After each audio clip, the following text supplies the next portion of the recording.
দুনিয়াতে যত অদ্ভুত অদ্ভুত প্রশ্ন সব আপনি মুসা আলাইহিস সালামের মাথা থেকে পাবেন। বিভিন্ন বিষয়ে আল্লাহরে প্রশ্ন করতেন। সাইয়েদনা মুসা আলাইহিস সালাম আল্লাহরে বললেন, আল্লাহ আপনি আমার এমন একটা জিকির শিখাইয়া দেন যে জিকিরটার শব্দ আপনি আর আমি ছাড়া কেউ জানবে না।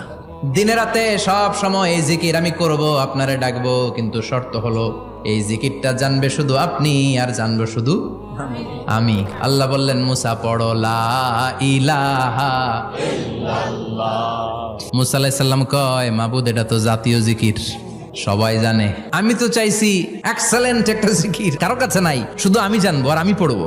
আল্লাহ বললেন, মুসা এই লা ইলাহাকে যদি এক পাল্লায় রেখে দাও, তাম বিশ্ব, 7 আকাশ 7 জমিনটারে তুলে যদি তুমি আরেক পাল্লায় রেখে দাও, লা রাজাহাত কাফাতু লা ইলাহা ইল্লাল্লাহ, মুহূর্তের মধ্যে লা ইলাহার পাল্লা ভারী হয়ে যাবে। ও মুসা, তুমি যতই এক্সক্লুসিভ জিকির চাও, লা ইলাহার চেয়ে দামি জিকির আমার কাছে না।